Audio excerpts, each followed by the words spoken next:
ئامادەبوانی بەڕێز هاوڕێ و هاوسەنگەرانی لالە حەمە سەنگەری کە سوکاری سەربەرزی شەهیدان و پێشمەرگە دێرینەکان خزمان و دۆستان، ئەمڕۆ لە حزوری پیاوێکی نیشتیمانی و نەتەوەی وەستاوین، پیاوێک کە جۆمارە نەژیا و بە وەفاوە کۆچی کرد، لە هەموو ژیانیدا دەستی مۆماڵی حرام نەبرد و ویژدانی نەدۆڕاند.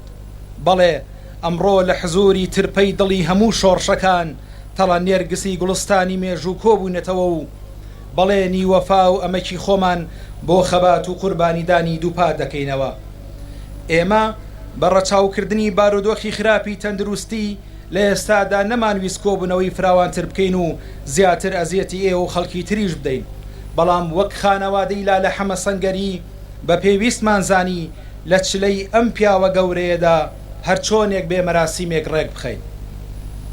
ماتەم گێڕانی ئازیز، وەک هەموو لایەکتان دەزانن لالە حەمە ئەوەی لەسەرشانی بوو بەرامبەر بە خودا و گەل و نیشتیمانەکەی درێغی نەکردووە و بەو پەڕی دڵسۆزیەوە بە ئەنجامی گەیاندووە.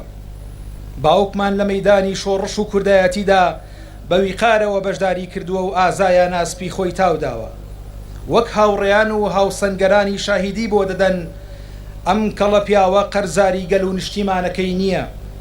شکۆی لالە حەمە لە ڕووی پەروەردەیی و مەعریفیەوە بە دوو باردا دەمان خاتە بەر بەرپرسیارەتی و قەرزێکی گەورە.